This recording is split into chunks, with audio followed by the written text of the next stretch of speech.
I'm Marcia Cavanaugh. Thanks so much for joining us. It has been a tumultuous election year, but that comes to an end tomorrow with a series of runoffs that includes the selection of a new senator. We'll look at the balloting, and we will also look back at a new book which chronicles last year's gubernatorial campaign.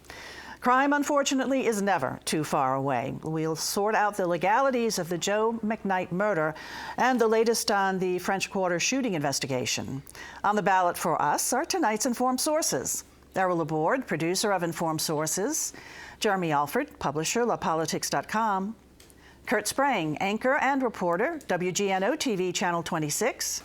And Tyler Bridges, reporter, The New Orleans Advocate, and along with Jeremy, co-author of the book Long Shot, A Soldier, a Senator, a Serious Sin, an Epic Louisiana Election. And we're going to go over to Tyler right now, and we're going to talk about this year's election, which comes to a culmination tomorrow, Election Day for Louisiana's U.S. Senator. How's that looking now? I think the interesting thing is that in a year of disruption with Donald Trump, that the two finalists are the candidates who've been around longest. John Kennedy, the Republican, who first started his tenure in public life in 1988, served as the treasurer since 2000. And on the Democratic side, Foster Campbell, who's been in state office since 1976. Now, both have been running as anti-establishment candidates. They both have some credentials for that. John Kennedy has railed against spending in Baton Rouge, no matter who's the governor, Democrat or Republican. Foster Campbell has been, kind of an iconoclastic Democratic populist. So, so voters tomorrow will decide between them, and clearly one of them is the favorite, John Kennedy, right, Jeremy? I would agree, and to an extent, the race has turned into kind of a symbolic matchup where we're seeing other personalities start to kind of stand out more than the candidates. So you got a candidate like John Kennedy, who is really running on being a Trump supporter from the beginning. We've seen Trump's political apparatus swing through Louisiana in support of John Kennedy. Meanwhile, Foster Campbell has gotten this great deal of outside support from California and other states of folks who are looking at our last in the nation U.S. Senate race as one last bite of the apple after Trump's historic win. And it's interesting to see someone like Foster Campbell, who always kind of stood up for the little man and the poor man, getting this money from the likes of Jerry Bruckheimer and Sally Fields and being retweeted by Patton Oswalt and all these kind of Hollywood celebrities.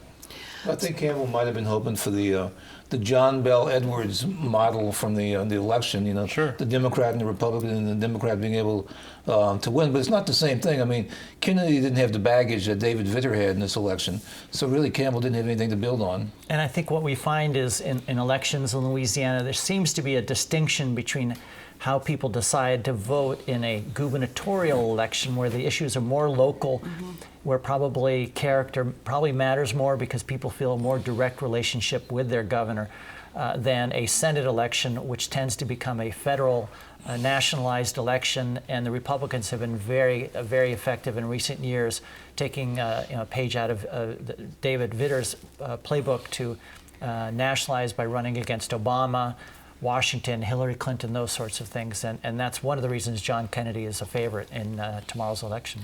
What has early balloting told us in terms of turnout and who is turning out? Right, and I mean, certainly the turnout favored Republicans, and we saw a good deal of elderly voters showing up as well. But it points to a low turnout. Secretary of State Tom Scheller is looking at least a 35% turnout. It's that's nothing new for a December pre-Christmas runoff in Louisiana. There's just not a lot of excitement in this race. It seems like sometimes in the last couple of weeks, it seemed like there's more excitement about the U.S. Senate race outside of Louisiana than it is inside of it. But it certainly points to a low turnout, and that more than likely favors the Republican at the top of the ballot. You imagine if this was a close election, the national attention they could get with the whole balance of the in the Senate, that this could be a really important race, but they just never happened. It just never gained that national attention. Yeah, this is the last election in the country, so this will determine whether Republicans have a 52-48 advantage in the Senate or 51-49. I actually heard the latest figures for the turnout of 28 to 30%, and we saw in the from the Secretary of State's office and that the early voting showed that African Americans, who constitute the vast majority of votes that a Democrat will get, their early voting numbers were down a bit compared to the primary of early voting period, and that's not a good sign for Foster Campbell. So in these last days of campaigning, what sort of messages were the candidates trying to get out to the voters about their opponent, about each other, would you say? I'd say that John Kennedy is all about Donald Trump. Yep. First the visit of Vice President Pence, and then Donald Trump coming. And Foster Campbell is trying to stick to issues, particularly higher minimum wage, equal pay for women, more roads and bridges and those sorts of issues, spending to improve the state's infrastructure. So, and Foster Campbell too has been focused on reminding folks that John Bel Edwards is in his corner.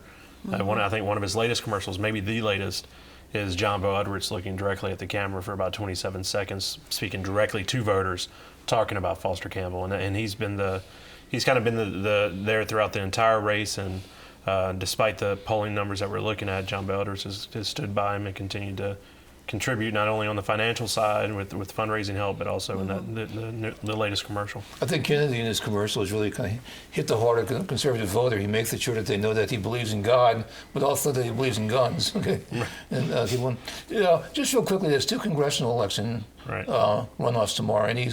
Any surprises there? Or? Well, okay, we have a new poll out from Trafalgar Group. It's a national group that gained some notoriety for calling the presidential numbers pretty closely, and they have John Kennedy with a 16-point lead up in the 4th congressional district, where State Representative Mike Johnson is running.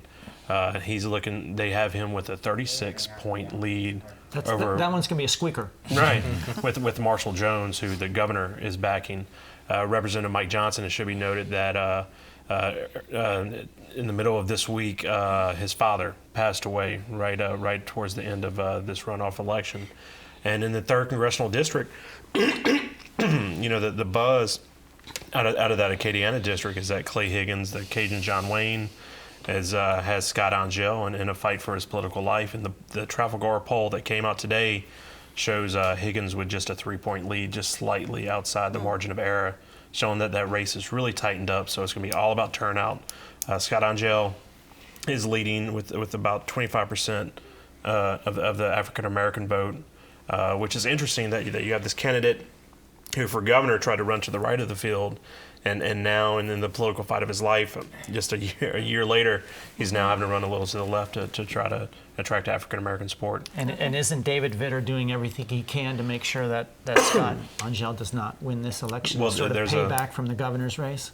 There is a super PAC that kind of cropped up the last minute in this race called Make Louisiana Great Again, and they are going after Scott Angel pretty hard. And I confirmed just on the phone on the way in here that the political director for that PAC, as reported elsewhere, is Kyle Ruckert, who is David Vitter's political architect. Okay. And as you remember, last year's governor's race, Scott Angel did not endorse David Vitter. He simply stayed out of the runoff after losing the primary. Okay, we'll see what happens on Saturday. Errol, you wanted to talk about a few other races too. Yeah, well, I think the big election tomorrow in terms of electing a person will be in Kinner. More than a year after Mike Innie was elected Parish president of Jefferson Parish, through the quirks in the election schedule, Kinner will finally be electing a mayor to replace Innie as mayor, even though they've had an interim mayor since then, but it's been a slow process. I mean, the British government, the parliamentary whole system, they change in a week, and all of this has taken over a year to do this. But Ben Zahn, who's a Jefferson Parish councilman, had 49% of the vote in the primary. So you got to think that's pretty formidable in terms of being able to win. His opponent is Kinner councilman Gregory Carroll. Whenever you talk about politics, to be honest, you got to mention that race is an issue, that Zahn is black, and I mean Zahn is white and Carroll is black. I said it's an issue, it's a factor, but not really an issue, because it's not what they're talking about. They're talking about more of economic development issues. Carroll has talked about wanting to develop more of a tourism industry, more of a tourism infrastructure. Zahn talks about developing and beautifying Williams Boulevard and the lakefront area. And so it's those good kind of wholesome issues that people are talking about. But 49% is pretty formidable, but you got to at least admire Carroll for sticking in there. In Jefferson Parish, there's a series of tax renewals, but they're all renewals there. And so if you're not offended by what you have, you do it for them. In Orleans Parish, there's a couple of interesting propositions. One would be 2.5 millage increase, and this is going back to the issue of funding firefighters. If you remember last year or earlier in the year, the mayor had lumped them together with police, and the voters rejected that. But there's still that nagging problem of having to pay the Fireman's Pension Center, which has just been a huge drag on the city, and it goes back for years and years. But it's money the city owes, and they've had to take resources from other areas. So the city is saying, look, give us this millage, we'll pay this off. It'll raise something like $9 million in 12 years, and then we can spend money on other things. And so they're hoping that passes. And firemen are pretty popular, and so they have the possibility. The other is a millage renewal. Well, it's sort of a renewal. It's the existing millage is 4.66, and this is actually lower. It's 4.46. And this is for the Sewage and Water Board, and it's just to maintain operations. And at the press conference yesterday, the mayor was asked, what happens if this is defeated? And the mayor said, we'll all get wet, okay? Because this is what keeps the pumps running. So we have one which would be a new millage, and the other which would be a millage renewal. Okay, all of that on the ballot Saturday. Sure. All right, thanks a lot, Errol. Let's go on over to Curt right now. And just another tragic event in our town over the past week or 10 days or so, the shooting death of Joe McKnight, and it's caused a lot of sorrow, certainly, but consternation and controversy, and an obscenity-laced press conference from Jefferson Parish Sheriff, not his words, reading the words of others. Correct. Craig, it's quite the story of the past more than a week now. Started as a road rage incident, and it left one man dead. It happened in Bourbon Highway in Terrytown. It started with two guys who were, according to the sheriff, making their way across the GNO bridge. And one of them cut the other one off, and then they began a series of runs at each other, so to speak, on the bridge. And after, whatever shaking fists or whatever you can imagine happening between window to window, that window-to-window diplomacy, whatever you want to call that. Anyway, it ended on Bourbon Highway, where Joe McKnight, the local football star, the former NFL player, where he was shot and killed. And Ronald Gasser was the shooter. He remained at the scene, waited for police to get there, and deputies did not arrest him. There were all kinds. But he admitted he's the shooter, so there's no allegedly here. Yeah, there's no question about that. Yeah. And so there were all kinds of claims on social media about Gasser firing into McKnight's car, pulling him out, standing over him and shooting him, saying he voted for Trump, all kinds of just claims. There was a report that McKnight was approaching the car to apologize for the standoff or the situation they had on the road. The sheriff says none of that happened. It outraged a lot of people that Gasser was not arrested on the scene. And then he was released. He was released. And a few days later, though, he was arrested and booked with manslaughter. During this process, the sheriff called a couple of news conferences, and he explained his actions. He said he did not want to have a rush to judgment, did not want to put a story out, an official version of what happened before they could speak to all of the possible witnesses, because he didn't want any sort of an official police version of the events of what happened. And supposedly they tracked down over, 200 witnesses by using license plate identification? A lot of them. Yeah, they have those, and that's an interesting part of this whole thing, is I think the sheriff kind of tipped his hand a little bit about, frankly, how investigations work. And he said, look, we didn't arrest this guy right out of the gate, and we often don't arrest people who we think committed a crime, because we were able to get a 10-hour interview with him without his lawyer. We were able to get consent to search his house. And had we arrested him, he would have lawyered up immediately.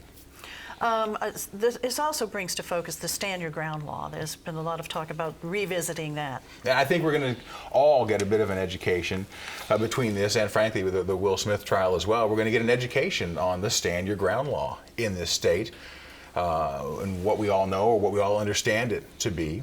And when it applies, and if you feel your life is in danger, and how do you prove whether your life is in danger? And if you're an aggressor, can you still feel like your life is in danger? Wasn't there an issue that also that McKnight had a relative who worked for the sheriff's office? The sheriff said, and the sheriff was afraid they'd look biased. The sheriff was said that if anybody should have had concerns, he felt it should have been Gasser, because the man who raised McKnight was a sheriff's deputy. And so the sheriff said if he were Gasser, he might think, oh, then the McKnight family might get favorable treatment on this. But the NAACP and others felt like not only did Gasser get preferential treatment or special treatment, that he was undercharged with the manslaughter charge. And the sheriff, during the second press conference, in which he's just trying to urge to the community, let this investigation happen, let this take place. He read some messages that were indeed profanity-laced. Nobody would expect those words to come out of a press conference. But these were messages that had been sent to other parish officials because they were not happy with what was going on so far. These were letters that were sent to elected officials who took the sheriff's side on a call for time to complete the investigation, for not having a rush to judgment. And apparently some of the people who did that received some pretty hostile letters and emails. And the sheriff wanted to make sure that the community knew what was contained in those, which caught a lot of people quite off guard to hear that language. And it's interesting because we were streaming the newscast, and I think it was live some places, and it was NBC was carrying it live and had to bail quickly. Yeah, I would imagine that would be a cause to pull the ripcord if you didn't know that was coming. We'll see how this plays out. This is an emerging social issue too, because people have the ability to comment. They can reach people globally on issues, and so there are people talking about things. Which, on the one hand, it's wonderful to have this exchange. But a lot of people just don't know how to communicate, you know, and they think if there's an issue there, if it involves politics or race, then you got to be nasty and mean, okay? And people just need to learn how to correspond with each other better. And the sheriff thanked the McKnight family for being understanding, and the funeral's next week. All right, Curt, thanks a lot. We're going to go now over to Jeremy and Tyler because they've written a book about last year's governor's race, which was really quite an interesting and unique one. The book is called Long Shot, and I do believe it's been released, right? And is out there for a good Christmas gift purchase, right? It was released on Friday. Jeremy and I spent about 10 months researching and writing the book. We did over 100 interviews. We talked to everybody from John Bell Edwards repeatedly, Donna Edwards, down to the guy who led the brass band that burst into the Hotel Monteleone on the night that John Bell Edwards was elected governor. So you definitely covered all bases there. We want to find out from you, first off, what are the stories that stand out to you the most? Both of your stories. I think one of the really exciting things we do in this book is that we take the reader to all the mile markers along the road to the governor's mansion and what a modern Louisiana campaign looks like, and that includes the induction ceremony at the Hall of Fame, Political Hall of Fame in Winfield, and yes, we do have a Political Hall of Fame in Louisiana, to the D.C. Mardi Gras, where the elected class kind of relocates from Louisiana to D.C. for this very kind of over-the-top celebration, to the behind the closed doors during these debates, and in the bar rooms and the courtrooms. We go to all of these, and one of the first stops I made on this book was in January or in the spring of last year for the induction ceremony at the Political Hall of Fame, and it was kind of the unofficial kickoff for the governor's race, and you really get a sense of the cast of characters that we go into it in chapter 1, and it's full of politicians and full of folks. And at one point, a young woman drops a glass of wine, and no one takes notice because everyone's a little self-absorbed. And before you know it, there's Billy Nungesser on all fours with 2 napkins, one wiping off the woman's shoe and another kind of dabbing this old rustic wood floor. And he gets up and he kind of crumples the paper towels, and this man comes up behind Billy Nungesser and leans in. And he goes, you know, there's a Louisiana politician never stands taller than when he's on all fours kissing somebody's ass. And Billy Nungesser laughs, and it just struck me as this moment where, you know, a governor's race and Louisiana politics, these statewide races are very intimate for Louisiana voters, and we're kind of all in on the joke. And we have another one with where Edwin Edwards meets Jay Darden for the first time, when Jay Darden is a very young man. And that one's a little bit too sexy to share on public television, but it's one of these great classic Edwin Edwards anecdotes that have never been published before, and it's one of those I'm proud to have in the book. Those are always fun to hear about or read. Tyler, what's your story? We write about the lowest moment in the campaign for John Bel Edwards, which occurred in July of 2015, when he had just had a successful trip to Washington, raised $100,000, and met with Mary Landrieu and Karen Carter Peterson, the chairwoman of the state Democratic Party, thinking they were strong supporters. And instead, they told him he ought to get out of the race. He ought to run for Attorney General instead. And John Bel Edwards, who had been soldiering on throughout and slowly building up support, he felt like that was a gut punch for him. It was, as he told me, it was the worst moment of the campaign. And just to follow up on what Jeremy said, what we try to do in long shot is, you know the outcome. You know who wins the election. And what we try to do is tell it as an unfolding story with a strong narrative.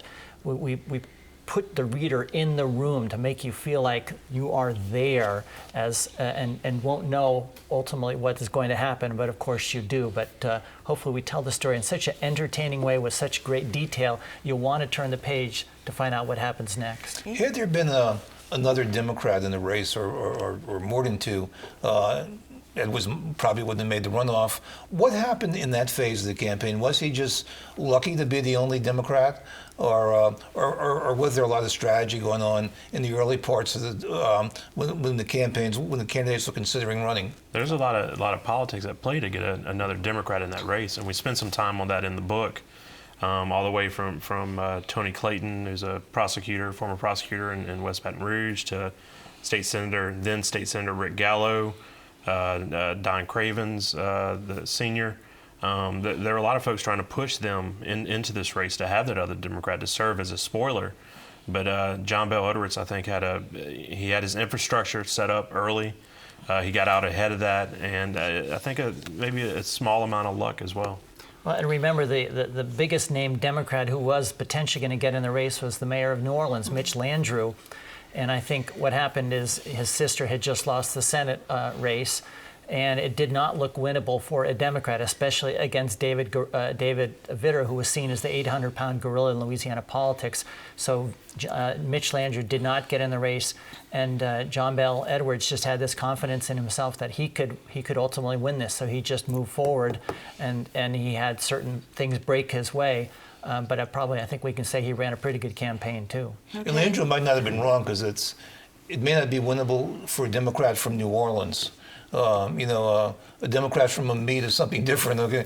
But I think you carry an extra bias right there. 15 words or less from each of you. What made this an epic Louisiana election?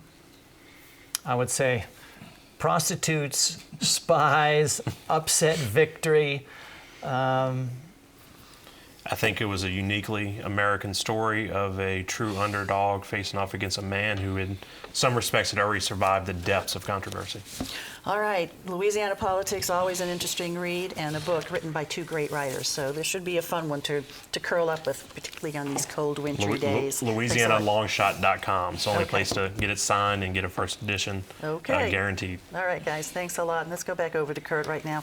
And we had some developments in the Bourbon Street shooting that happened over Thanksgiving weekend, where one young man tragically was killed, several other people injured. Horrible start to the holiday season. It's Thanksgiving weekend, Bayou Classic weekend, Saints game in town, thousands of people on Bourbon Street, and all of a sudden, shots ring out. 10 people are hit. One of them dies. The man who was killed was a former NOCA student, DeMontrus Tolliver. The mayor says there were, 30 or more officers in the area who responded immediately, who were there. Yeah, he says that and you can see from there's just a pandemonium. There are all kinds of webcams on Bourbon Street and security cams as well, and you can just see people running for cover. I think one of the most telling things that the mayor said was, he said, violence continues to spin out of control with people brandishing weapons whenever they think they can. And he's alluding to the fact that they had officers in the area, whether it's 5 feet away or 50 feet away. You probably are under the understanding that there are security nearby, and these people, turns out it's two guys from the Lafayette area who had an ongoing beef, who just happened to run into one another on Bourbon Street. that morning, 1:30 in the morning, that Sunday morning of the extended holiday weekend, and they decide they're going to settle it with a gunfight right there. And the mayor says that Jordan Clay was one of the suspects. Trayvon Manuel is the other. Both from the Lafayette area, both arrested in the Lafayette area. And the mayor says, we don't tolerate this kind of activity. And by tolerate, he means we prosecute. And he talked about the previous Bourbon Street shooting 2 years ago and the Mother's Day parade and that kind of stuff. It certainly was not an uncrowded situation. There was a crowd. There was a really busy weekend. Obviously, the football game was that weekend with the Bayou Classic. But they zeroed in on these two guys pretty quickly. How did they manage to? Well, they zeroed in on two guys right away at the scene who they interviewed and ended up charging, as I understand it. But they had nothing to do with the gunfight. They just happened to be carrying weapons at the time, and they were arrested on weapons charges. It took a few days to get both these suspects in custody. And again, neither one was arrested in New Orleans. But they knew fairly quickly. They knew fairly quickly that it was two people from out of town. Right. I mean, they established that. And they had a team of people on it, not just NOPD. They had a team of people on it. The mayor says that the NOPD in the city continue to double down on security in the city. He says all options, he says, remain on the table. I think we'd all kind of like to know what all the options are if they're all on the table. Okay, all right, so they're facing charges here in Orleans Parish. Yes, all in custody as well. Okay, thanks a lot. I do believe now it is time to look ahead. Okay. Errol. If you're familiar with Brent House, the longtime building next to Oxnard Hospital, which has been a hotel for patients staying there or for families of patients, well, an equivalent to that is being built next to the Baptist Hospital on Napoleon. It's going to be called the Valoran Hotel. That's Oxnard property, too. Yeah. 10 stories, 90 rooms, and it's going to have the same sort of mission in terms of providing, even though regular tourists can use it too. Right, okay, thanks. Jeremy? In addition to everything else, we have an election for mayor in Baton Rouge. And next year, there's an open seat for mayor in Lake Charles, and of course here in New Orleans over the next 12 months. We're going to see some new faces running some of Louisiana's great cities. Okay. Louisiana long shot to be a great holiday gift this year. Next year, go to St. Joseph's Abbey on the North Shore. They just revealed their new honey processing room for their beehives there. Just this week, it was just all but destroyed by the floods earlier this year. The spring floods, yeah. And they expect to eventually produce 400 gallons of honey on the North Shore at St. Joseph's Abbey and sell it at the gifts shop there. Okay, that's great news. Well, for long shot. What else, huh? Yeah, Jeremy, can I grab the book for a second? So Jeremy and I will be doing a book signing on Saturday from 12 to 2 at Barnes & Noble in Metairie. Come by and we'll be happy to sign a book for you. And then on Sunday from 4 to 6 at Martin's Wine Cellar in Uptown New Orleans. And James Carville and Mary Madeline will be there on Sunday at Martin's Wine Cellar 4 to 6. Okay, and they did the foreword for the book. They wrote the forewords for the book, yeah, really great. And once again, the website where people can go to? LouisianaLongshot.com. If folks want to order the book directly from me and Jeremy, we'll sign the book and love to do that. All righty, thanks guys. Thank you all for being here. Thank you all for joining us. And we'll see you again next week for Informed Sources. Have a good evening. Thanks. Go buy your book.